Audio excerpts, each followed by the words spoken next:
Então, nesse quarto encontro, vamos abordar as psicanálises e vamos ver como que elas enxergam a ansiedade, mas antes vamos entender um pouquinho a perspectiva delas para depois entender por que que elas enxergam a ansiedade assim e como que elas fazem para curá-la.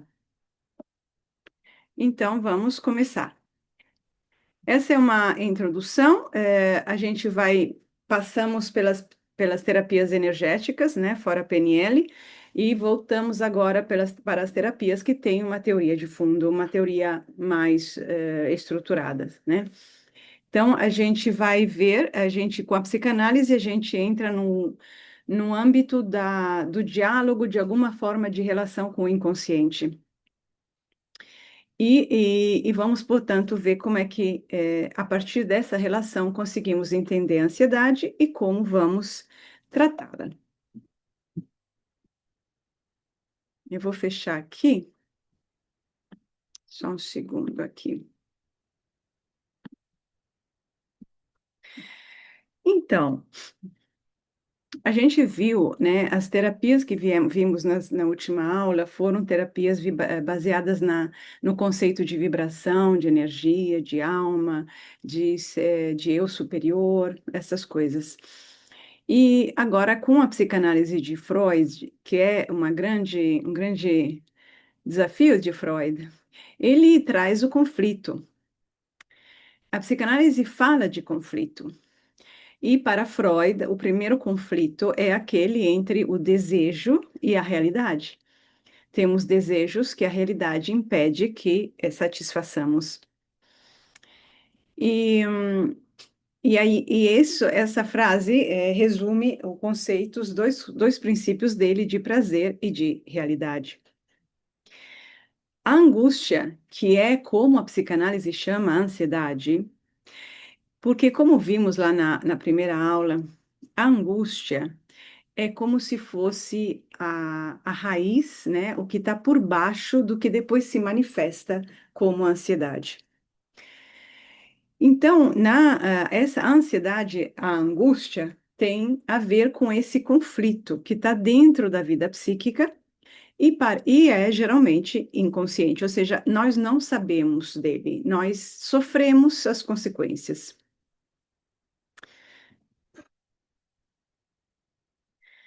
Então, algumas informações para quem não sabe, né? A psicanálise surge no final do século XIX, quando Freud, que é um neurologista vienense, percebeu que certos sintomas físicos não tinham causa orgânica, mas raiz psíquica. Esse conceito que para nós pode ser óbvio, não era naquela época. E ainda não é, infelizmente, para muitas pessoas. Então, os sintomas que as histéricas, como chamavam naquela época, tinham, não remetiam a causas orgânicas porque haviam analisado plenamente, e por isso que entender o processo, o fenômeno da histeria, virou uma questão importante. Surgiu a psique, né? Surgiu a psique como campo novo, como conceito. E a partir desses estudos sobre a histeria e a hipnose, que foi a primeira abordagem à histeria, se descobriu que o inconsciente guarda desejos reprimidos, memórias recalcadas e afetos não elaborados que se expressam através do corpo e da mente. Todo mundo acho que poderia dizer que tem algo assim, né? Viver isso, porém, é uma outra questão, porque esses desejos são reprimidos justamente porque não podem ser nem percebidos, às vezes, pela consciência. Entretanto, agem. O que que é pela consciência? Por você, né? Você não acha que tem, você nega que tem, por exemplo, mas tem. E vaza por todo lugar. Vaza nos comportamentos, nas fantasias, nos medos, nos desejos, nas escolhas, de todo tipo. Então, o sintoma vira uma, uma, uma porta de entrada, vira um sinal muito importante para entender o que é realmente que está acontecendo. E o sintoma fala o que a consciência não suporta dizer. A ansiedade, ou melhor, a angústia, é o primeiro desses sinais. Tem algo em você que precisa, que existe, você não sabe, mas aparece o sintoma. Então, através do sintoma, a gente vai trabalhando e cavando o caminho para chegar na raiz. Com alguns conceitos teóricos. Para Freud, a mente é um sistema dinâmico. É dinâmico porque não é fixo. Ele tem essas três instâncias aí, mas se move, acontecem coisas, não é sempre igual. É isso que quer dizer. Ou seja, ele está vivo. O id é formado pelo id, ou seja, o inconsciente, né? Id significa ele, seria o it em inglês, é um pronome terceira pessoa neutro. Fonte das pulsões é desejos primários e energia instintiva. Aqui os desejos humanos e a energia instintiva estão no mesmo, nesse mesmo panelão. Ego é o mediador entre essas instâncias, as exigências do id e da realidade e do superego, que é representante da realidade. O superego é uma instância moral ideal, herdeira das proibições parentais e sociais. Você desenvolve o superego a partir daquilo que teus pais te ensinaram com palavras e sem, sobre o que é certo, errado, sobre os preconceitos que eles tinham, e assim a sociedade na qual você cresceu. O modelo é energético, porque os impulsos do ida buscam a descarga. Esse é um conceito muito importante na psicanálise como um todo. O que que é necessário para o Ida ficar tranquilo, sossegar, é descarregar aquela energia, aquela tensão, que busca, no caso, na visão freudiana, o prazer. Prazer significa descarga e, portanto, relaxamento. Freud é um neurologista, dá para perceber. Isso aqui é realmente um processo basicamente fisiológico, mas que tem claramente efeitos e tem um viés emocional. Então, diz Freud, a angústia é a reação do eu diante de um perigo. Tem um perigo.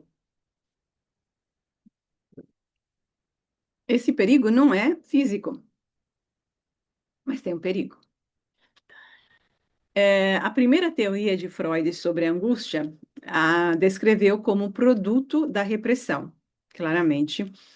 A libido, que é a energia sexual que está no id, reprimida, não encontra saída e se transforma em angústia. Desculpe, a repressão cria um curto-circuito energético. O desejo é bloqueado, mas a energia insiste e persiste. A ansiedade é o sintoma do desejo impedido. Onde está aqui o perigo? Já vamos passar para a segunda. É, a angústia, segundo a teoria de Freud, que ele criou em 1926, porque a psicanálise evoluiu muito rapidamente nesses primeiros finalzinho de 1900 e começo do século XX. Foi muito rápido esse processo. Então, a segunda teoria diz que a angústia é um sinal do eu ou do ego. Freud reformula assim: a angústia não é produzida pela repressão, mas padece-a. É o sinal de alarme do ego diante de um perigo interno, impulso proibido, ou externo, perda, punição, morte. E assim, a ansiedade é função defensiva, alerta o eu para proteger-se de algo que ameaça a sua coesão. É isso que, na verdade, as duas teorias são uma interface uma da outra. É nessa segunda teoria que vem aquela fatídica. O que dizem que está em alta agora, né? Que é a ânsia de ter e o tédio de possuir, que Freud falava. Não sei, Victoria. É uma frase Tá. tão estereotipada que, fora de contexto, É, pode significar muitas coisas. É uma frase assim, bom, mas o que ela realmente quer dizer, não sei exatamente.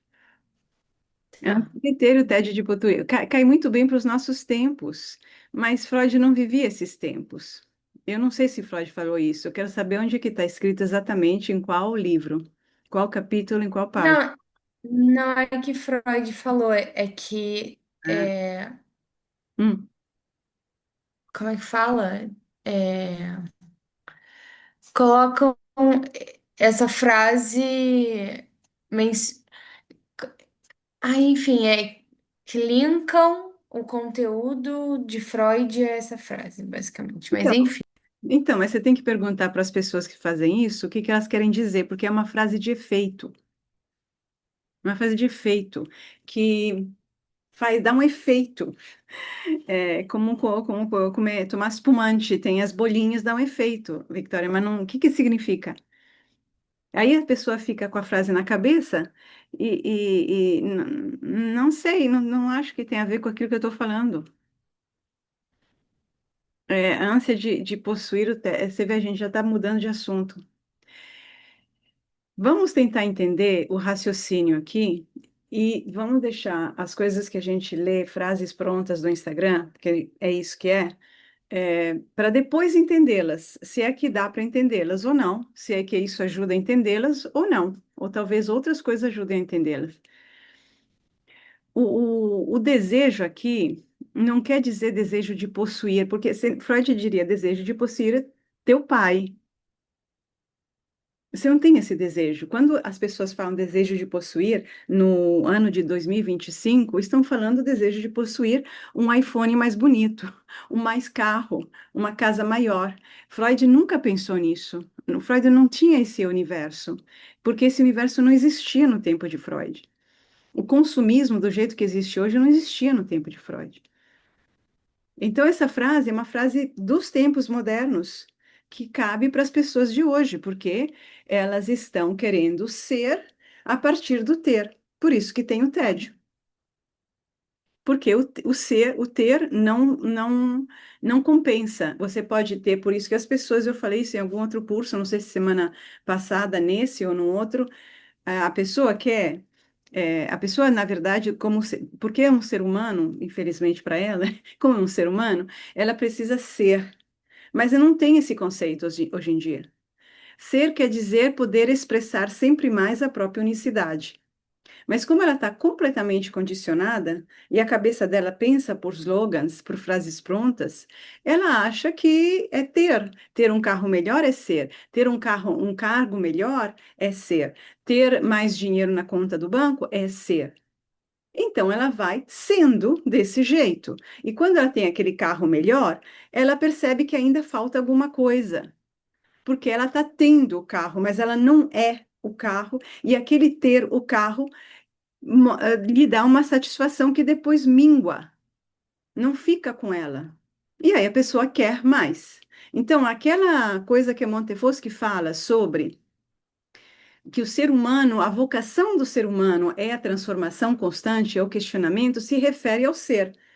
No sentido de que, quando a gente tem e domina um ambiente, um conhecimento, uma realidade, nós nos entediamos dela, porque a nossa vocação é continuar a evoluir, não a aumentar a quantidade das coisas que nós temos.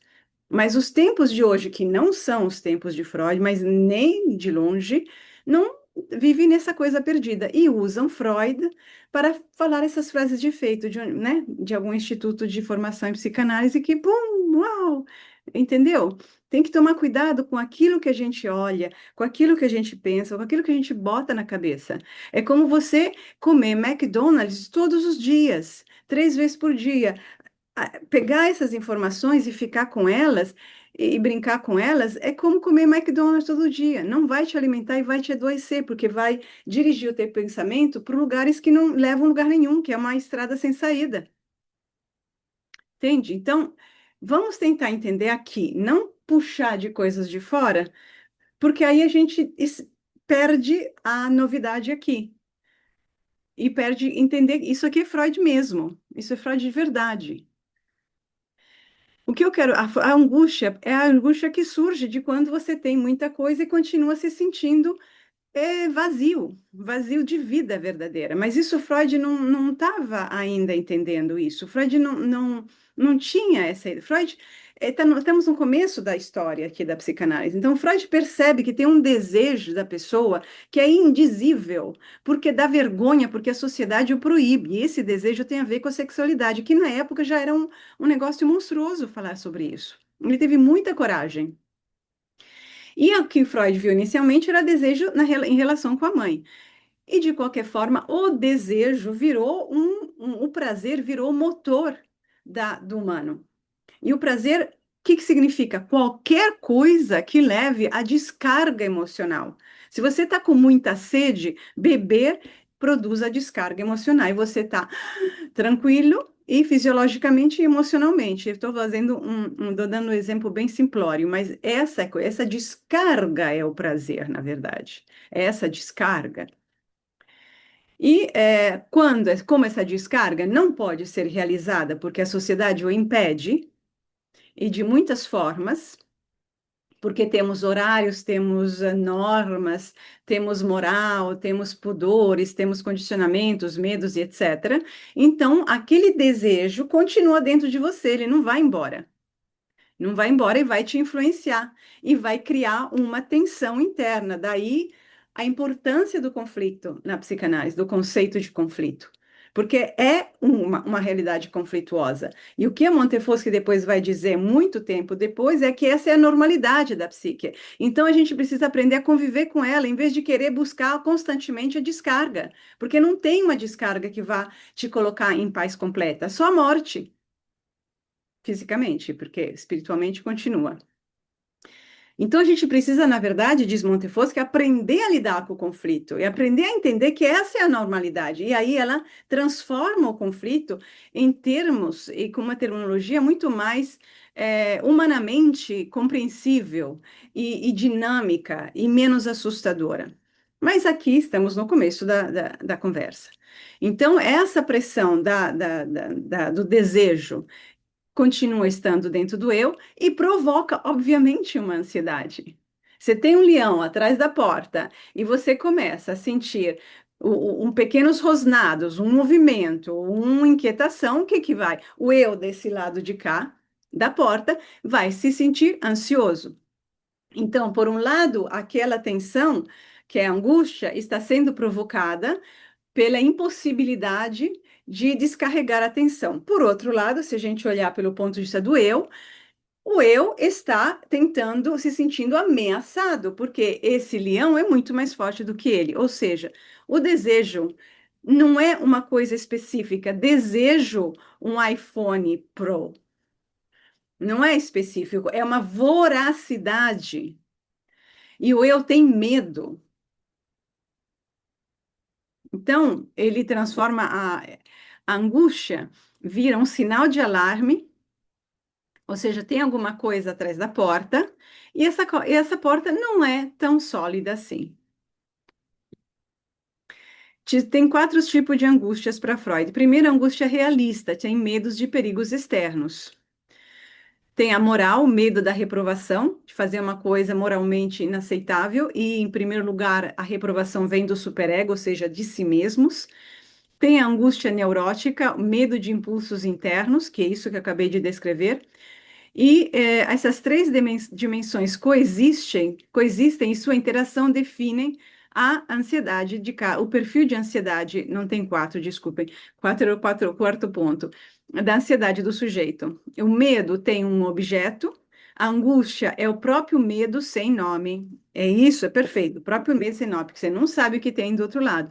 Mas tem uma tensão que a gente chama de angústia e que se manifesta como uma ansiedade. Ou seja, você está numa espécie de areia movediça, numa espécie de pequeno terremoto bem fino, bem suave, mas constante. Então, a tua estabilidade psicológica não finca. Essa é a ansiedade, a manifestação da ansiedade. Aí ela te leva a se mexer, porque a terra já está tremendo, então você vai pulando. Mecanismos psíquicos de defesa. Quando o ego não suporta a tensão, o que que ele faz? Ele ele cria os mecanismos, né? Bota em movimento os mecanismos de defesa, que são as estratégias para evitar o sofrimento, porque essa situação é insuportável. Você imaginar o leão aqui atrás, né? Ou nem um leão, você nem sabe o que é um monstro. Então, aí vem os mecanismos de defesa. Freud é um gênio, Freud continua sendo um gênio. Então, repressão. Eu empurro para longe de mim essa imagem, essa nem imagem, essa sensação, essa emoção, esse sentimento. Eu me forço a não sentir. Projeção.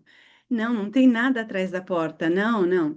É o meu vizinho que está com pensamentos negativos contra mim. Vem de lá fora, é do meu vizinho, não é meu. Não tem nada a ver comigo. Projeção. Racionalização. Não é nada, é que tem as mulheres aqui atrás que estão no corredor do apartamento aqui, estão fazendo limpeza, isso aqui é uma coisa normal, sou eu que estou com um pouco de dor de barriga, então estou com uma percepção diferente. Essas coisas acontecem na minha idade, porque a gente hoje é adolescente, então eu estou sentindo essas coisas, é normal. Racionalização. Deslocamento, negação, sublimação, entre outros. Ou seja, você desloca o problema, não é isso, e no lugar de continuar a perceber exatamente de onde vem, ou de manter aquele link com a sensação interna, você desloca para uma outra coisa e começa a focar no barulho que a tua colega de trabalho faz enquanto está mastigando, por exemplo. Negação é uma variante, é um aspecto das anteriores, não está acontecendo nada, não está acontecendo absolutamente nada. E se alguém falar alguma coisa, é porque essa pessoa me quer mal, ou essa pessoa é negativa. E a sublimação? A sublimação vira um mecanismo de defesa, porque é a tentativa de transpor aquele bloqueio interno, libídico, para uma atividade que possa produzir algum tipo de descarga. Esses mecanismos reduzem a angústia momentaneamente, mas a longo prazo criam sintomas neuróticos. Tudo isso são paliativos, dão um alívio momentâneo só. A psicanálise não visa suprimir a ansiedade, mas escutá-la, descobrir o que ela quer dizer. E a cura começa quando o sintoma é decifrado como mensagem do inconsciente, não como um erro de sistema. Tratamento. O método freudiano é o de associação livre e interpretação de sonhos. O paciente fala tudo que vem na mente, assim, a gente deveria saber essas coisas, mas é, o que precisamos? Precisamos permitir que aquela coisa que está atrás da porta possa se manifestar de uma forma diferente do que aquela tremedeira debaixo dos teus pés. Então, a gente usa associações de palavras, os sonhos trazem mensagens, mas também as experiências da vida da pessoa, aquilo que acontece, os atos falhos, as repetições na fala, etc. Então, o que a gente vai querer saber, entender? Tem um conflito, porque tem alguma coisa que precisa sair e tem um bloqueio dela. E precisamos entender de qual conflito, quais são as coordenadas desse conflito, os elementos, do que estamos falando, que desejo é esse exatamente, o que está em jogo. O alívio não vem da cura rápida, mas da transformação do medo, do modo de desejar. A pessoa passa de refém do inconsciente a colaboradora de sua própria psique.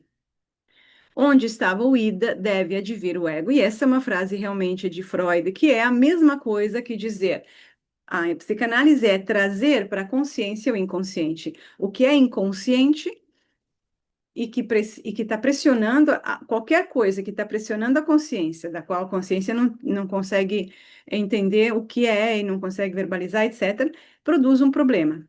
Então, a gente resolve o problema quando a gente traz isso para a consciência, se torna parte da consciência. Claramente, para isso, a gente precisa estruturar o eu, que é o sujeito da consciência, a aguentar, e essa é parte da análise, né? É, A psicanálise hoje reconhece múltiplas formas de ansiedade, difusa, existencial, traumática, e vê nela um sinal da vida psíquica, não apenas um distúrbio. Em vez de medicar, o silêncio propõe falar o medo. A psicanálise não não medicaliza.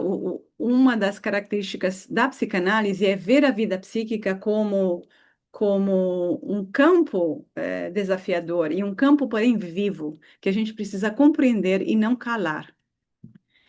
E o meio é a fala. Falando das coisas, elas parecem maior no começo, mas depois, com a fala, a gente consegue também reconduzi-las a uma compreensão que dominamos, que podemos absorver, sobre a qual podemos refletir e que podemos transformar nossa. Então, a linguagem ajuda, de fato, o caos a virar ordem. Adriana, Sim. eu queria contar uma coisa que aconteceu comigo no meu primeiro ano da faculdade, tem muito tempo, e que hoje eu consigo estruturar melhor, né? Mas eu era apaixonada pelas aulas de psicologia. E na aula de psicologia, eu achava a professora incrível, e ela falava sobre id, ego, superego, e e colocava o id como um tipo, um, o mal, né? Tipo, você não pode, precisa reprimir, de fato, tá. E aí, ela mandou fazer uma atividade que a gente precisava escrever sobre um trauma. E aí eu dizia, mas eu não tenho trauma. E eu não sabia, o que eu não sabia, o que é trauma?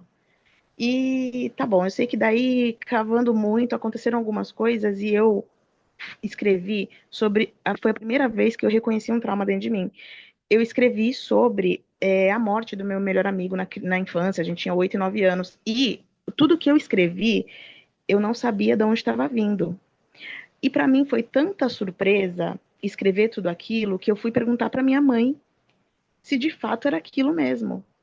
E aí, quando eu apresentei o trabalho, eu perguntei para minha professora, mas eu não lembrava disso. Eu não sei se eu inventei. Da onde veio isso? E aí, ela levou para um lado de tipo assim, não, é que de repente mas é muito estranho você não lembrar de nada. E eu não lembrava daquele jeito. A primeira vez que eu falei sobre isso foi escrevendo. E aí, depois disso, veio uma angústia porque eu não sabia lidar, eu não estava entendendo o que estava acontecendo, se era real, se não era real. Para mim, eu tinha inventado tudo na minha cabeça. E depois eu tive a pior crise de amidalite da minha vida. Porque na minha infância eu sempre tive, tratava, tomava um monte de remédio, porque minha garganta vivia impossível, eu não conseguia nem engolir. E aí depois eu tinha melhorado, e aí depois voltou, no primeiro ano da faculdade, depois desse trabalho. E ali, hoje, eu entendo que tinha coisa querendo sair. Eu queria falar sobre aquilo, mas eu não acreditava nem que fosse verdade. E a minha professora falava: não, mas de repente tem algo. Porque você era criança, você pode ter inventado alguma coisa e tudo mais. E aí hoje eu penso: meu, eu era alguma coisa já vindo do meu inconsciente, mas aí eu não fui conduzida, eu não sabia o que estava acontecendo. E aí virou uma neurose horrorosa. E eu fiquei doente e passou. E eu só vim entender isso depois de muitos anos. Pois é. Uma professora que ensina sobre inconsciente que não é capaz de dizer, pois é, estava no inconsciente. É simples, é a própria demonstração do que ela estava ensinando. Estava no inconsciente. Você abriu um espaço à consciência, ou seja, a consciência abriu espaço para enxergar alguma coisa sobre esse tema, trauma, lá naquele quarto escuro, que na verdade, é um universo. E aí apareceu isso, que devia ter um valor importante para você, inclusive naquele momento em que apareceu, porque apareceu esse e não outro trauma, né, por exemplo. E aí saiu tudo, você abriu e saiu. Foi muito bom. E essa crise de amigdalite depois é porque, na verdade, você estava limpando, Caroline. Eu acredito aqui, eu sigo aqui é, você ficou engasgado. Deve ser que você não chorou o suficiente, não falou alguma coisa lá atrás. É, teve um bloqueio da energia do choque da perda do amigo. E ela ficou presa. E quando a gente recupera o trauma, também os sintomas atrelados a ele, que podem ser absolutamente físicos, vêm à tona. Mas essa aqui é uma limpeza. Eu acho que nesse caso a amigdalite foi uma limpeza. É o sintoma que vem à tona, entendeu? Isso seria no Freud de Bach, seria assim. Estou olhando aqui a Jorei faria isso. É realmente tem que sair, a energia que ficou bloqueada aqui. Aí você não deve ter falado muitas outras coisas sobre outros temas, e é por isso que tinha amigdalite quando você era pequena. Mas é um claro exemplo, belíssimo. Tá tudo lá dentro. A gente só, literalmente, é como se vivesse em outro quarto da casa e não olha para o que está nos outros quartos, que são muito mais do que o quartinho da consciência.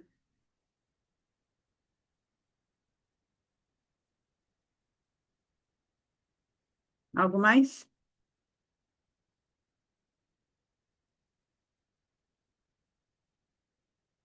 Vamos seguir.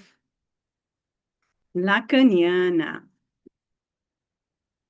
Então, Freud, como a gente vê aqui, abriu as portas do inconsciente, nem existia esse conceito antes.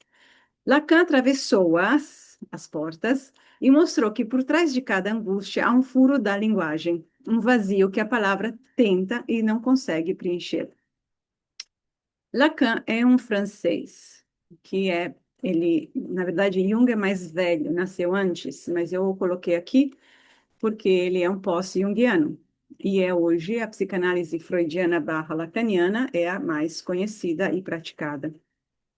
Ele trata a ansiedade não como um excesso de libido, né, ou de emoção, mas como efeito da estrutura do desejo e da falta que constitui o ser humano. Então, vamos tentar explicar.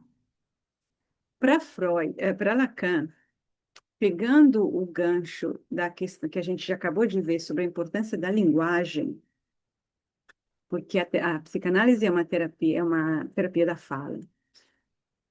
Então, tudo que a ordem que nós vivemos psicologicamente é baseada em linguagem.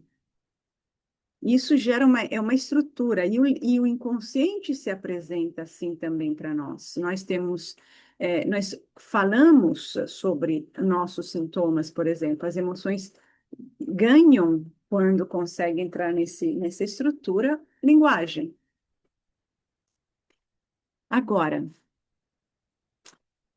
vamos seguir, porque senão eu estou antecipando. Quando tem uma impossibilidade, aí surge a angústia. Primeiro, vamos ver o contexto. Lacan, então, morreu em 1981. Foi psiquiatra e psicanalista francês. Entre os anos 50 e 70, reformulou a psicanálise de Freud à luz da linguística estrutural. Ele está fortemente influenciado pela linguística estrutural francesas, pela filosofia e pela topologia, que é a organização espacial, né? Transformando-a numa das teorias mais sofisticadas sobre o sujeito humano. Seu princípio central é que o inconsciente é estruturado como uma linguagem. Isso muda tudo. O inconsciente não é um depósito de conteúdos, como pensou ou deixou pensar Freud, mas um modo de funcionamento simbólico. E a angústia nesse sistema é o sinal de que o símbolo falhou, de que algo real, impossível de ser dito, irrompeu no campo da experiência. A estrutura como em linguagem do inconsciente não representa a realidade mesmo. A realidade mesma, aquela pura, crua, ela está por trás da estrutura da linguagem. E ela é o indizível. Não temos como. Para que chegue até nós, precisamos dessa rede que é a linguagem. E e a linguagem é símbolo, mas símbolo à maneira de Freud, não Jung. Quando não, tem um furo nessa estrutura, ou seja, o símbolo não funciona e a realidade como que penetra com sua indizibilidade até a consciência, gera uma angústia excruciante. Não, isso aqui não é português. Uma angústia terrível. É o sinal de que o simbólico falhou, de algo real impossível e rompeu no campo da experiência interior. Lacan reorganiza o edifício freudiano em 3 registros de experiência. Tem o simbólico, que é o domínio da linguagem. Palavra é simbólico, a palavra é simbólica. Quando eu falo mesa, eu estou falando de um objeto real, mas a experiência da mesa, ela é indizível em si. Então, são todos símbolos que tentam dizer o real que está por trás, que é o mistério da vida, por assim dizer. Eu tô sendo junguiana quando falo isso, não é Lacan. Tem o imaginário, que é o campo das imagens, do ego, da identificação, e o real, que é o impossível de falar, de simbolizar, que escapa à linguagem. Como eu estudei muito filosofia, isso daqui é o que falariam de Deus na Idade Média por muitos e muitos séculos. Deus é indizível. Como você vai definir e dizer? A gente tem aproximações a Deus. Anyway, vamos deixar isso para. A angústia surge precisamente quando o simbólico e o imaginário não conseguem conter o real. Imaginário porque são imagens, não dizem a verdadeira realidade. Quem você é, por exemplo. Você tem uma imagem de você, a tua identidade é feita de várias imagens, mas o que é mesmo, você não sabe. E se tem medo de chegar lá, tem muito medo. Então, quando a rede que segura o real para não chegar até você e que é feita de símbolos, falha em algum ponto, tem um buraquinho e o real está chegando, aí surge a angústia. A angústia não é sem objeto. O objeto da angústia é o objeto A. Esse objeto pequeno A. Resto falta aquilo que se perde quando entramos na linguagem e que paradoxalmente nos movem a desejar. O desejo vem porque tem um objeto A. Para onde eu estou indo? A direção do desejo. É o objeto. Quando falta, o desejo fica boiando no ar, fica girando em vazio, como um motor que não sai do lugar. E é angústia. Então, angústia. Freud via a ansiedade ou angústia como um sinal do ego diante de um perigo. Lacan a vê como um sinal do sujeito diante da falta de um objeto impossível. O desejo, ele é movido constantemente. Ele existe, o desejo é um movimento na direção de alguma coisa, senão não tem desejo. E nós precisamos de desejo, diz Lacan. Nós somos movidos a desejo. E o objeto do desejo tem que ser impossível, porque senão a gente para de se mexer, de andar. Então, a ansiedade não é o medo de perder algo, é o medo de não mais faltar algo. Não mais faltar, porque você já tem. Então, aquela frase que você estava mencionando não tem a ver com Freud, está mais próxima de Lacan, até porque quem fala hoje de psicanálise, as pessoas que se definem psicanálise são basicamente lacanianas, quase ninguém é freudiano mais. E não tem nada a ver com nossa perspectiva aqui, pois o desejo só existe onde há falta. Ou seja, o ser humano é como se fosse, sabe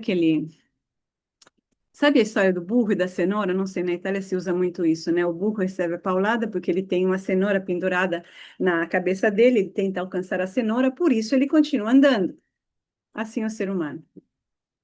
E quando, de repente, a cenoura chega até ele, ele não tem mais o objeto, que é impossível, porque tem que ser impossível para ele continuar andando. Se o objeto do desejo se tornasse plenamente presente, o sujeito deixaria de desejar. E esse colapso do desejo é precisamente o que causa angústia. A angústia aparece como objeto do desejo quando esse objeto se aproxima demais. A ansiedade, então, é a emoção mais verdadeira. Ela não engana, pois marca o ponto onde o sujeito toca o real, onde nenhuma palavra pode substituí-lo. Então, eu diria essa angústia aparece justamente porque se você coloca o objeto do desejo em algo que você pode alcançar, são as coisas materiais, geralmente, você não tem mais desejo e não tem mais sentido à vida. E você fica numa angústia existencial. A função clínica, ó, a angústia é um guia na análise, enquanto outros afetos enganam, ela indica a verdade, ou seja, tem um vazio real, porque ele fundamenta a existência, não é uma coisa pequena. Por isso essa comparação cabe, porque o querer ter sempre mais, que leva à angústia, mostra um vazio existencial, uma falta de sentido da vida, que é mascarado no movimento de ter. E quando você tem, aí você obteve o objeto do teu desejo, e aí? Aí tem que ter outro, até que nenhum mais é, tem o efeito de manter o objeto impossível vivo. O analisando se aproxima do ponto central do seu desejo, a angústia. Quando ele se aproxima, a angústia surge como sinal de que algo essencial está sendo tocado. O analista não busca eliminá-la, a angústia, mas sustentá-la sem fugir nem apaziguar, que é um traço da psicanálise, para que o sujeito possa atravessar o fantasma, que é a ilusão que estrutura o seu sofrimento. Aqui não é a cura não é a paz, mas a reposição do sujeito em sua relação viva com o desejo. Então, esse desejo, de repente, você vai, eu diria, sem ofender os lacanianos aqui, é um deslocamento. Então, o sujeito está voltado numa direção em que a angústia, em que o desejo impossível não existe mais. Então, a gente tem que atravessar isso para ver que tem uma ilusão aqui, até porque ele continua, existindo, e reformular essa direção do objeto, do desejo, aliás.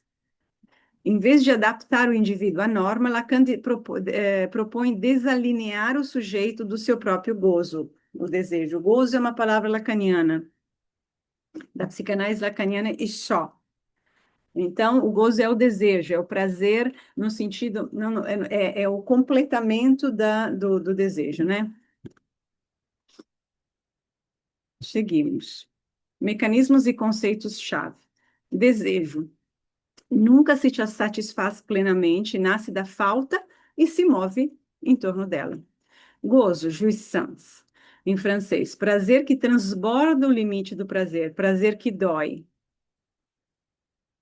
É, perguntem a ele exatamente isso, eu não vou entrar nessa definição. Falta a ser.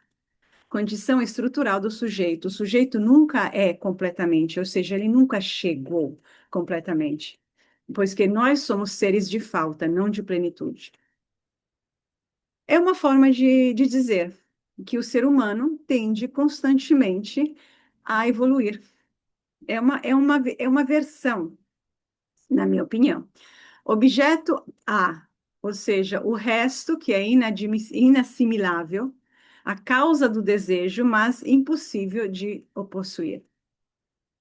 É aquela cenourinha do. A ansiedade, então, é o efeito subjetivo do encontro com o real do gozo, ou seja, o momento em que o sujeito percebe que o objeto desejado não poderá mais, jamais percebê-lo, e ele se encontra diante do vazio. Deixa eu seguir aqui.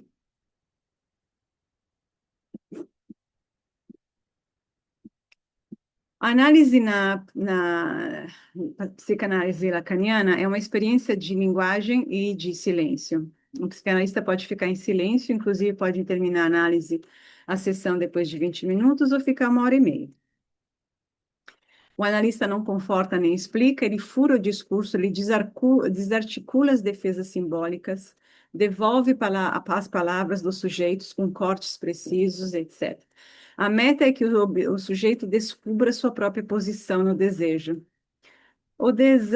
Desestrutura o que está mal estruturado, na verdade, para que o sujeito se redescubra como sujeito da própria história. Eu diria assim. A cura não é o desaparecimento da angústia, mas o consentimento com o próprio desejo.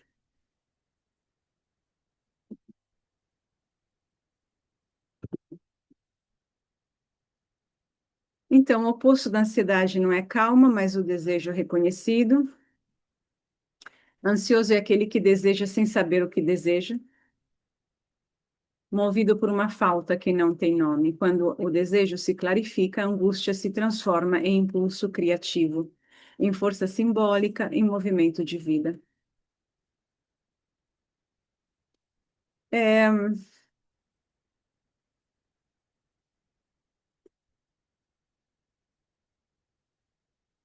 eu posso concordar plenamente com isso. Só que a gente fala com outras palavras. A pessoa está angustiada porque ela está correndo atrás de coisas que não a satisfazem de verdade. Por que que ela está fazendo isso? Nós acrescentamos, nós do mundo junguiano para além. Porque ela acha que aquelas são as coisas que vão lhe dar o prazer, que vão lhe dar a satisfação, a realização existencial. Por quê? Pelos condicionamentos. Ela está condicionada. Mas também porque tem limitações até entender o que ela quer, que vem de dentro, complexos. Tudo isso existe o tempo todo. E eu acho, então, o desejo reconhecido é quando você vê. A lacaniana, a psicanálise lacaniana permanece muito no campo do racional, ou eu diria, somente no campo do racional. A psicanálise junguiana, ela entra no desconhecido e aprende a lidar com o desconhecido. Pessoalmente, me, me agrada mais, me representa mais. Bom, vocês depois podem olhar para isso com calma em casa, porque está na apostila. Jung. O psicanalista que atravessou as fronteiras do inconsciente freudiano e abriu para o espírito, para o símbolo e para a realidade da alma. Se Freud viu a ansiedade como conflito entre desejo e repressão, Jung a entendeu como sinal de transformação psíquica. Esse conflito leva a uma transformação. Não é um cabo de guerra. Para Freud, era um cabo de guerra. E o prelúdio de uma metamorfose interior, que é a angústia. A angústia para Jung não é um distúrbio, mas um anúncio, algo no inconsciente que quer nascer. Vejam como é diferente a perspectiva. Isso depende do contexto cultural, do pensador, da personalidade do pensador, do tipo de leituras, de nutrimento intelectual que ele teve, que também depende da sua personalidade. E aí a gente tem uma outra perspectiva. Algo no inconsciente quer nascer. Esse inconsciente poderia ser muito bem o real lacaniano. Quer nascer, para Lacan tem um furo, tem uma falha, tem alguma coisa que desestabiliza a estrutura. Sim, desestabiliza, sim. E não é nomeado, senão porque ainda não nasceu, porque não está aí, não está presente, porque eu tenho que vivenciá-lo e eu tenho que aprender a viver o desconhecido sem palavras, para depois encontrar as palavras ver reais para dizê-lo. E aqui a gente chega em Montefosco, inclusive. Então, Jung é um psiquiatra suíço, não foi discípulo de Freud, ele foi sucessor, né, enfim, ele se associou a Freud, mas não foi realmente discípulo, até romper com ele em 1913, porque percebeu que a psique humana não podia ser reduzida à sexualidade nem à neurose, porque em 1912 ele publicou Símbolos da Transformação, que Freud, como ele sabia, não iria gostar, porque nesse livro ele fala de símbolos já de uma forma completamente não freudiana, porque para Freud essa caneta pode ser símbolo do pênis. Para Jung, essa caneta pode ser um pequeno cetro, pode ser uma varinha mágica, pode ser o símbolo de um texto para escrever, pode ser por causa da cor verde. Quando eu falo cetro e varinha, eu estou apelando para o quê? Para a mitologia, para a história humana, para a literatura, para o imaginário, para o folclore. É essa a simbologia de Freud. Para Freud, isso é pênis e sempre é pênis, praticamente. Essa é a coisa. A gente tem que saber as duas coisas, na minha opinião. Jung via o inconsciente não apenas como depositório, depósito de repressões pessoais, mas como um campo vivo e criativo, que contém imagens arquetípicas e forças espirituais universais, que é o inconsciente coletivo. Então, o inconsciente é uma força vital que se manifesta através de nós. Essa ruptura abriu o caminho para a psicologia analítica. Ele teve que encontrar um nome novo para se diferenciar de Freud, que uniu psicologia, filosofia, alquimia. Por que que uniu? Não uniu, na verdade, é porque quem pensa qualquer coisa só pode pensar a partir do tipo de bagagem cultural que tem, de bagagem intelectual que tem. Então, se você produz uma psicologia, uma terapia de 4 palavras, é porque você tem talvez 4 livros nas suas costas e talvez nem bons. Então, quando Jung estava estudando, lia filosofia com 15 anos, ele vem de um outro universo. Então, ele descobre na própria pele, antes de escrever sobre isso, o processo de individuação, e ele descobre passando pela longa noite escura da alma, né? Atravessando o indizível, usando então o desenho, a poesia, as pedrinhas no rio. E tudo isso serve para a gente ir tateando nesse lugar e descobrir de fato algo novo. Senão a gente continua rodando naquilo que a gente sabe. Então, não tem como o desejo não se ancorar em outro objeto que é uma forma de ter, porque é disso que se vive hoje, não tem outra coisa. O pensamento junguiano organiza-se em torno de 4 pilares. Tem o inconsciente muito mais, né? Aqui está muito reduzido. Tem o inconsciente pessoal, que nós sabemos, continua sendo aquele dos conteúdos reprimidos, esquecidos e também não desenvolvidos. Potenciais pessoais que foram calados por falta de condições para desenvolvê-los. O inconsciente coletivo é a matriz simbólica da humanidade, onde vivem os arquétipos, que são marca d'águas de características humanas que se repetiram ao longo dos milênios e que viraram como marca d'águas que remetem a determinados padrões de comportamento, de pensamento, de abordagem com a vida, etc. Persona e sombra, a persona é a máscara social, mas eu hoje digo que a persona é praticamente como a tua identidade, que é como você se vê, não é só como você sabe se comportar em público, que é uma pequena variante, é como você é, na verdade, e que não é tudo o que você é. A sombra é o que foi negado, rejeitado, como vocês bem sabem, e que fica na entrada lá do inconsciente. O self, ou o si mesmo, é o centro organizador da psique, que orienta a evolução da consciência. Orienta porque é como se fosse um supervisor que tem a visão de todo o arco da vida da pessoa e, portanto, tem uma percepção muito mais profunda e maior do que o eu, que vive o momento. A ansiedade surge quando a consciência resiste à expansão exigida pelo self ou si mesmo. Ela é o atrito entre o ego que quer permanecer o mesmo e o self que exige crescimento. Não é muito diferente.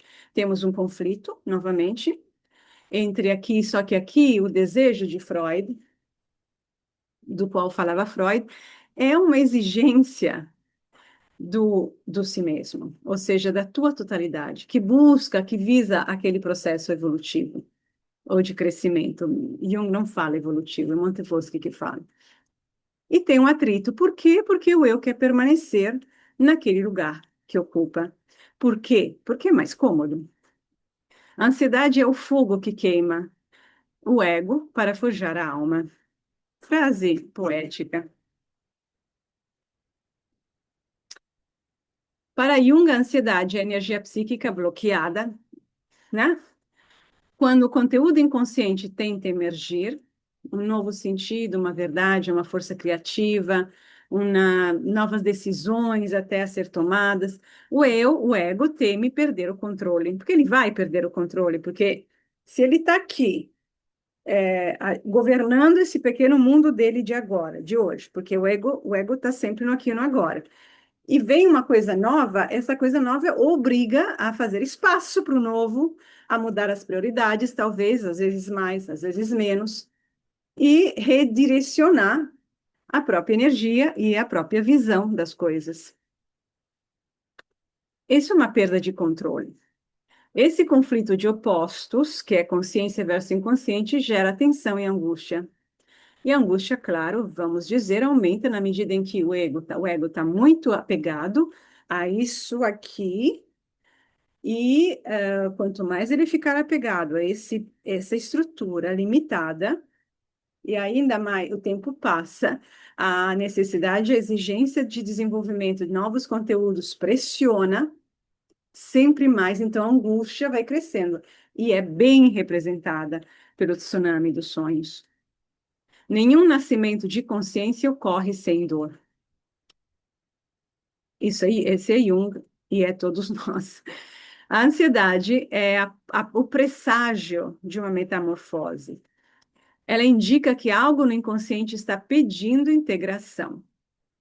Uma emoção negada, uma vocação esquecida, um arquétipo reprimido como o herói, a mulher sábia, o curador, a sombra, enfim, tem alguma coisa que precisa emergir, que não é fácil. Se fosse fácil, não estaria, né? Não estaria reprimido. Para Jung, então, o sofrimento psíquico fala, porém, em símbolos. E aí a gente, né, não em diagnóstico. Como que a gente vai fazer para detectar o que realmente é? Porque isso que eu estou falando dá uma ideia, mas não resolve nada. Porque a gente precisa entender, para cada pessoa, naquele momento, do que é que se trata exatamente. O sintoma é uma metáfora viva que expressa o desequilíbrio entre polos psíquicos. Metáfora é viva porque o sintoma, por exemplo, ele se altera um pouco, ele aparece mais em certos momentos do que outros, e todos esses detalhes, eles convergem para falar sobre o sintoma. E é importante a gente aprender a olhar, a gente aprender a ouvir. Mas é claro, precisa que a consciência se abra para isso, né? Aqui também, como a gente viu, acho que para todas até agora, a ansiedade precisa ser decifrada, não tem como ser eliminada. E todas as terapias energéticas que eu mencionei na aula anterior são suporte, não eliminam, mas não eliminam mesmo a ansiedade. O terapeuta ajuda o paciente a ouvir o símbolo, a traduzir o medo em imagem e o desespero em sentido. A psicologia junguiana tem uma passagem que a lacaniana não tem. Jung sabe que a psique se manifesta por imagens, não por palavras. As palavras vêm depois. A primeira coisa que uma criança faz antes de falar é desenhar. A primeira coisa que os primitivos fizeram antes de escrever livros era pintar, desenhar. Os sonhos são imagens. Então, a gente precisa saber trabalhar com as imagens.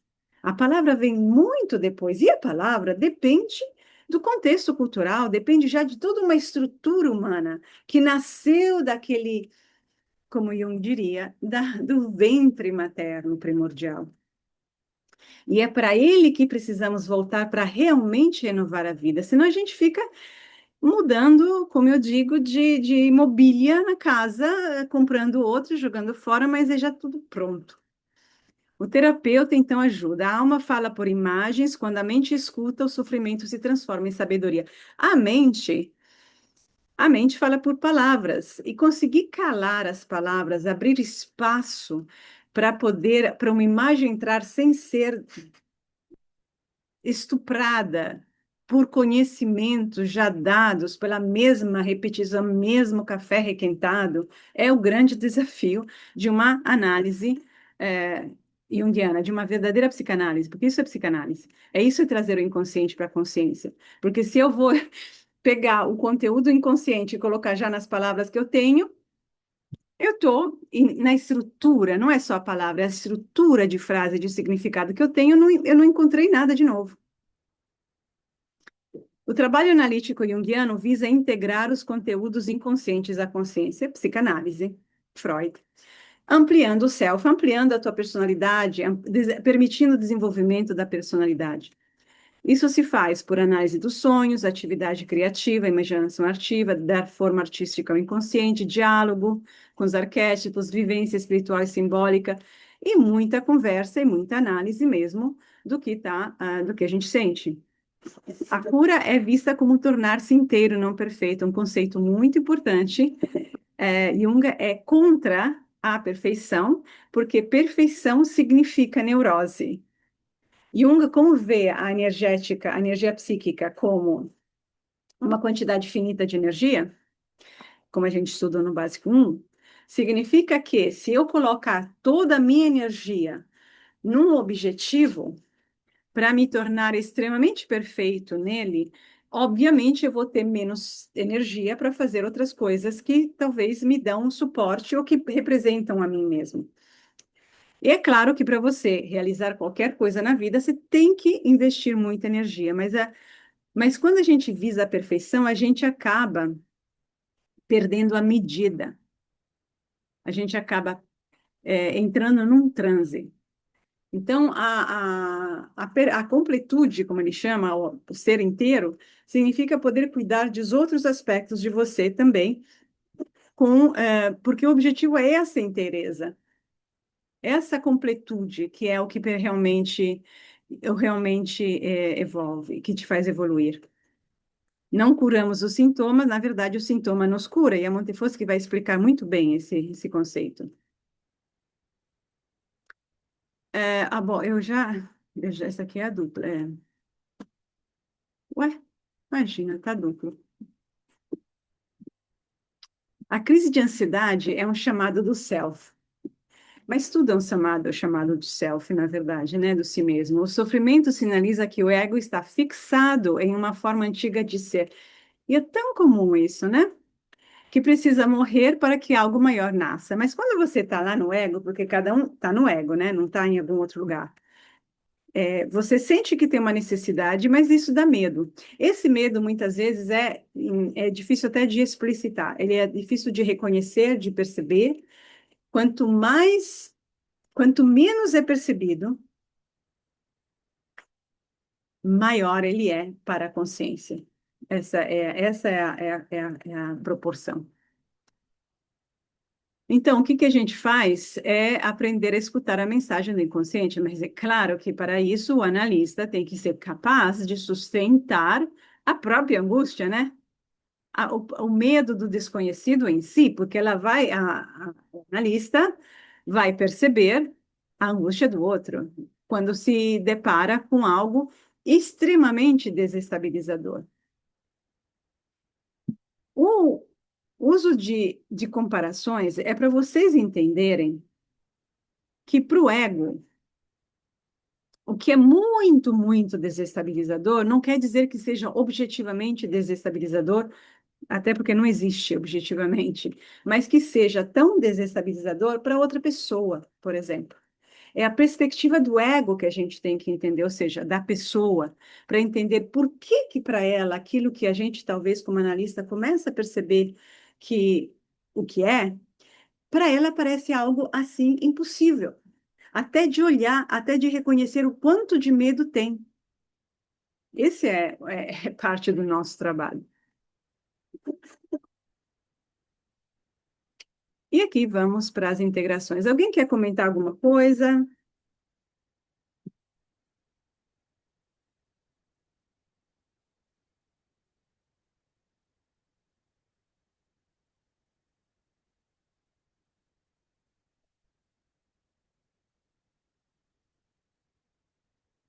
Olha aqui, olha como é, não tem tanta, não é tão impossível de juntar, de entender a fio condutor. Tem um conflito entre pulsão e proibição, Freud. Falha da linguagem encontro com o real.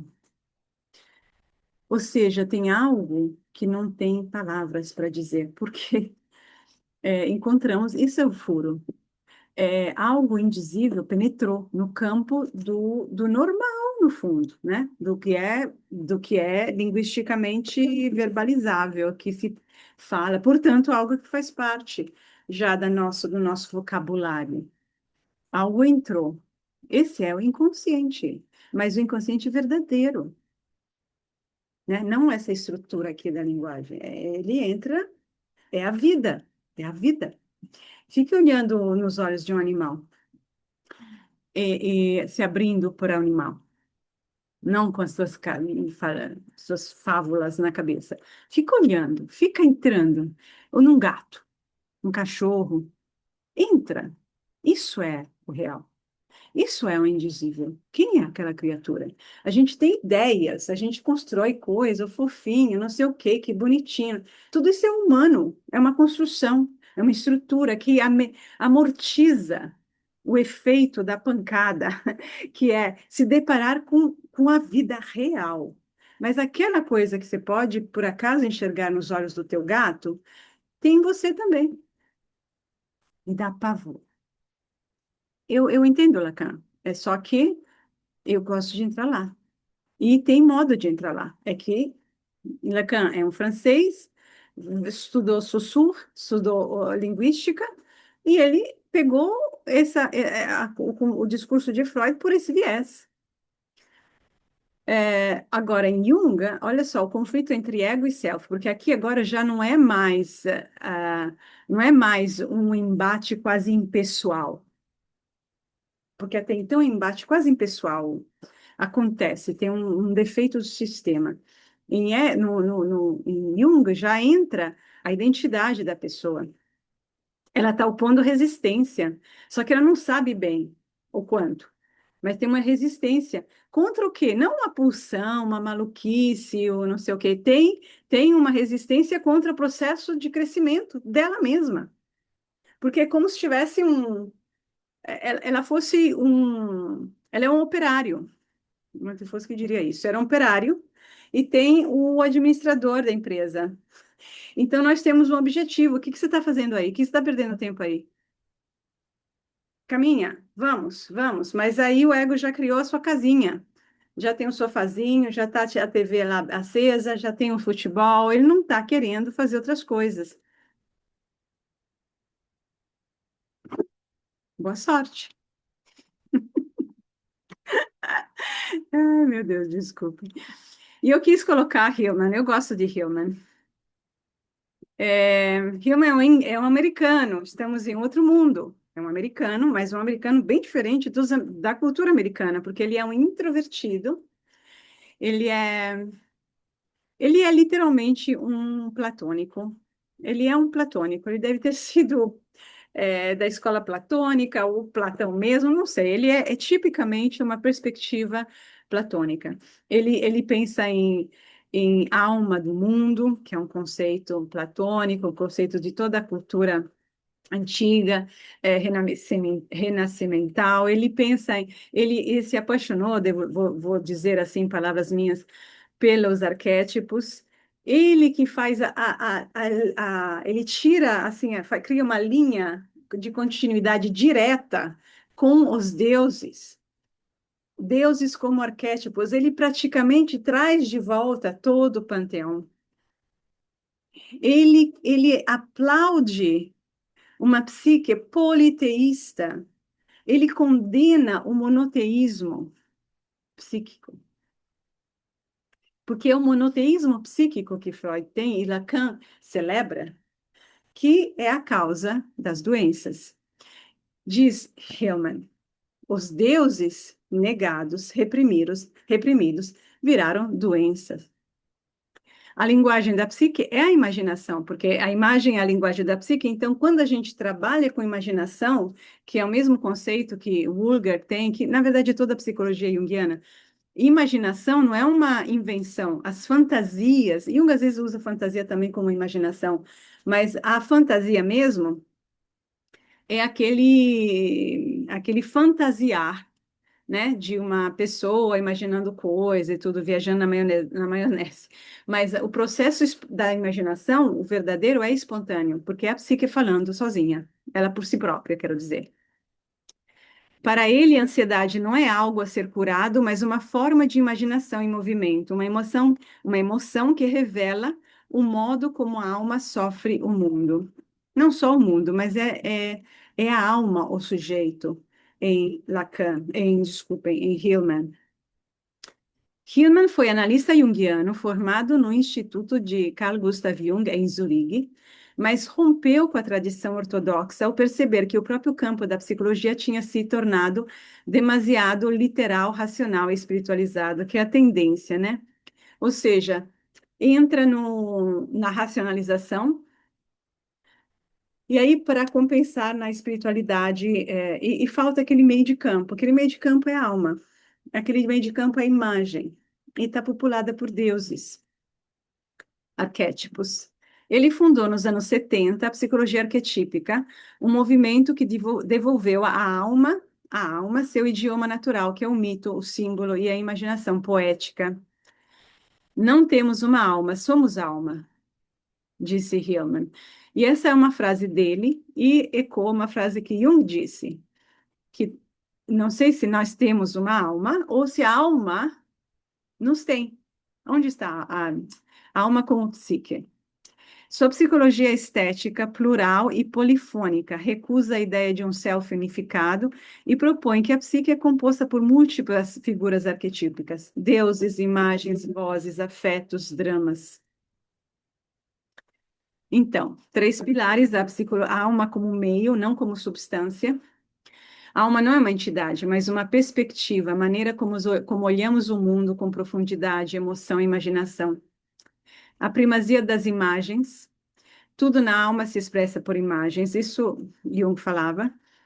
A imagem, e a cura começa quando a imagem é escutada, não traduzida. O politeísmo da psique. Não existe um eu central e coerente. Há muitos deuses dentro de nós e a saúde psíquica consiste em permitir que cada um tenha sua voz e seu tempo. A alma não quer ser salva, quer ser vista. Eu não concordo completamente com isso. Tem que ter um eu central e coerente, mas esse eu tem que saber dançar e abrir-se para todos os outros. Mas aqui são todas evoluções do pensamento. A gente não tem como ninguém chegar tudo de uma vez. Ele está abrindo espaço aqui numa psicologia junguiana que estava se, se enrijecendo. Porque aquela experiência que Jung teve dos seus 7 anos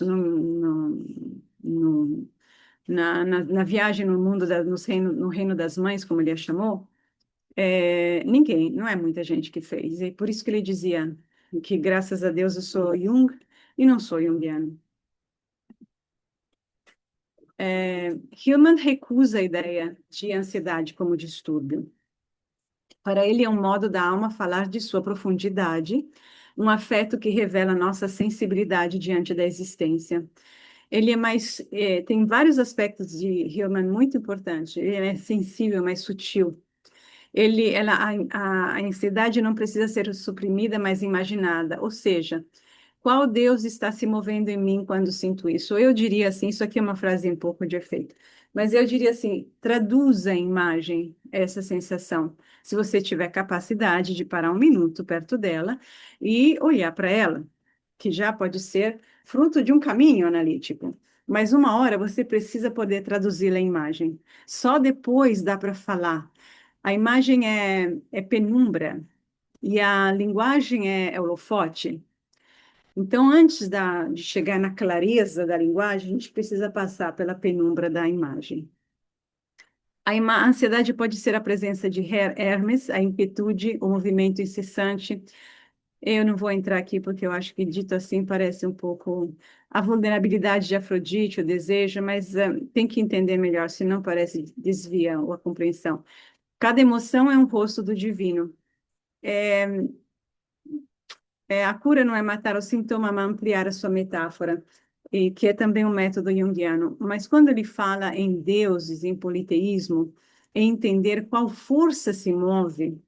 É importante isso, qual força se move, que a gente pode chamar como Deus, porque ele está religando o teu sentimento individual com o coletivo.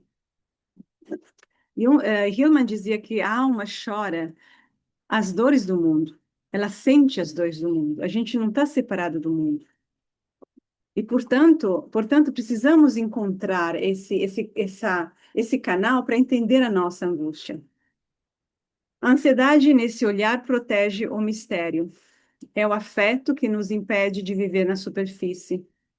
A dor, em geral, permite isso. Quando a alma quer significar algo que o eu não entende, ela cria uma tensão imaginal, ou seja, que é a atividade da imaginação. E o corpo a sente como angústia.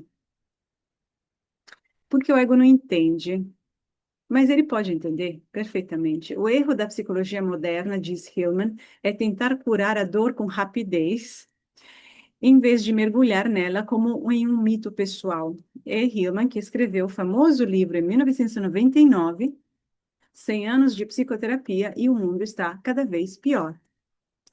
A ansiedade, quando escutada poeticamente, revela a história arquetípica que a alma está encenando. A alma adoece para tornar-se visível. É uma linguagem, é uma necessidade de algo que precisa vir à tona. E essa alma pessoal está ligada à alma do mundo. Não estamos separados da natureza, dos bichos, da terra.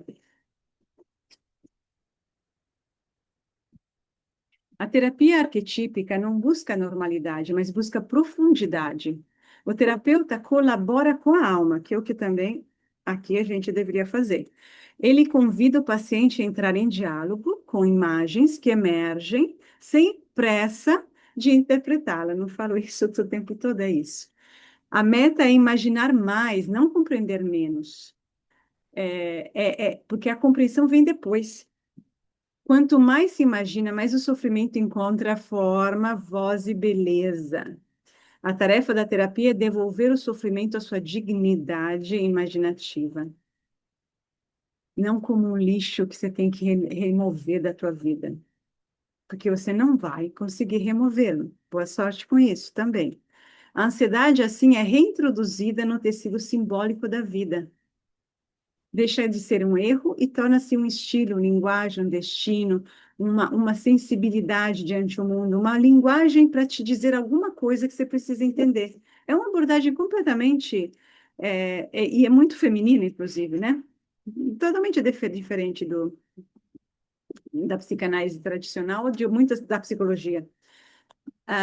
Hirman retoma a noção renascentista de anima mundi, a alma do mundo. A ansiedade pessoal é também a dor do mundo sentida por nós. Vivemos em sociedades desalmadas e o corpo se torna o campo de ressonância dessa perda coletiva de sentido. A depressão de um indivíduo é também a melancolia do mundo moderno, do ambiente no qual a gente vive. Aí a gente pode pegar a sistêmica, a, a a constelação familiar, é isso. Nós sentimos tudo isso, não estamos separados do resto. Portanto, curar a ansiedade é reencantar o mundo. Aqui, porém, a gente pega esse caminho, que é devolver beleza, mito, imaginação, poesia. A terapia é um ato estético, um modo de tornar a existência novamente habitável para a alma. O que é fazer alma? Ele tem esse conceito, não sei se vai aparecer. Fazer alma. Fazer alma é devolver o significado simbólico para as coisas.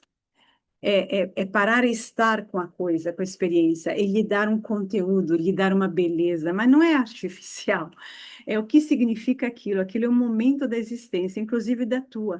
Em vez de passar batido pelas coisas, tarefas, fazer, que você tem que fazer, cadê você? Aonde você está? Cadê o teu olhar? O que você está prestando? No que você está prestando atenção? E encantar o mundo. Quando as coisas têm um cheiro, tem uma cor, tem um som. E aqui estamos com as nossas, a integração. A, o espiritual de Jung aqui também, Jung e a psicologia, como isso é uma integração bem, bem, bem sintética, mas eu não separaria muito o simbólico do imaginativo em Jung também. E E temos aqui, vocês veem, uma direção bem diferente de Lacan, né? e que nos leva para uma outra forma de olhar para a vida, para nós mesmos e para os nossos sofrimentos. E semana que vem a gente vai ver a psicanálise transpessoal, transdimensional. Que transpessoal já é Jung, na verdade. Bom, pessoal, o que que vocês me contam? Como foi para vocês? O que que vocês acharam? Quem com...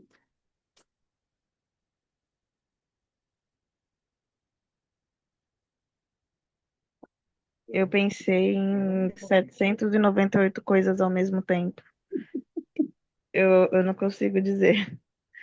Você falou uma frase, eu acho que eu pensei em 700 situações. Muita coisa. Olha, eu espero ter explicado da melhor forma possível. Lacan não é a minha área preferida, mas de fato tem muita coisa importante, interessante, que é uma abordagem que, para mim, mata o mistério da vida, né? Que eu gosto e que combina comigo. Então, mas todas essas abordagens manifestam uma evolução. Eu vejo uma evolução e pontos de contato. A gente vai crescendo uma após a outra.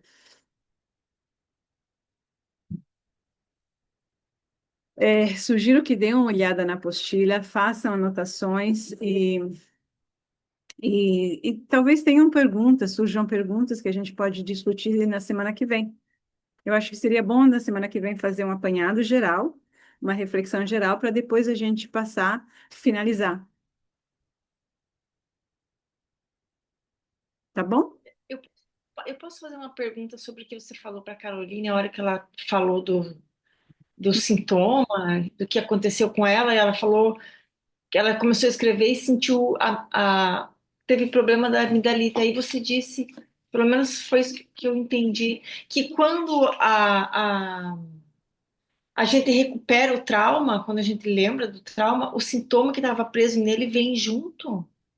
Ou seja, tipo, quando eu me lembro do trauma, eu posso trazer sintoma junto, porque eu sempre achei que quando você toma consciência do trauma, enquanto você não toma consciência do trauma, os sintomas vêm para o corpo. A partir do momento que você toma consciência, aquilo se cura, se resolve, o sintoma. As duas coisas para mim são verdadeiras. Uhum. Ou eu entendo que que quando a gente, eu entendo que quando a gente libera uma energia, essa energia depois tem que escoar, e escoa pelo corpo, também uma somatização. Como tinha uma energia, no caso dela, de muito tempo, é uma coisa antiga, eu acho, não posso dizer com certeza, mas a minha impressão é que aquela amigdalite trouxe à tona o pacote inteiro. E a associação entre aquele evento e a amigdalite, ou seja, então, quer dizer que aquele evento não foi por ela vivido completamente. Não foi elaborado, não foi dito, não foi manifestado. Ok. Se ela estivesse em terapia naquele tempo, comigo, eu ia aproveitar a amigdalite para tirar para fora tudo que tinha ainda para dizer sobre aquilo, entendeu? Eu acho que, de qualquer forma, deu um alívio. Só é um desabafo. É um desabafo. Isso, para mim, eu entendo várias doenças que a gente tem, que elas acontecem, doenças, resfriado, febre, gripe, uma coisa assim. Elas acontecem quando nós superamos o problema que estava nos afligindo internamente, e isso, a energia da tensão que foi superada, ela se esvai no sintoma físico, ele completa um processo. Mas isso falam os médicos homeopatas, falam isso também. Isso fala médico homeopata, isso está num... É como se tivesse... O bloqueio é também físico. Então, ele precisa ser eliminado. E ele só é... O movimento que faz eliminar é quando você resolve aqui. Aí sai também do corpo. por outro lado, é verdade que se você você tem alguma coisa, somatiza e as duas coisas são verdade. Tem que analisar a cada momento. É que eu nunca tinha ouvido essa outra versão, mas faz sentido. Mas eu acho Obrigada. tá bom. Tá bom, então. Uma boa noite para vocês.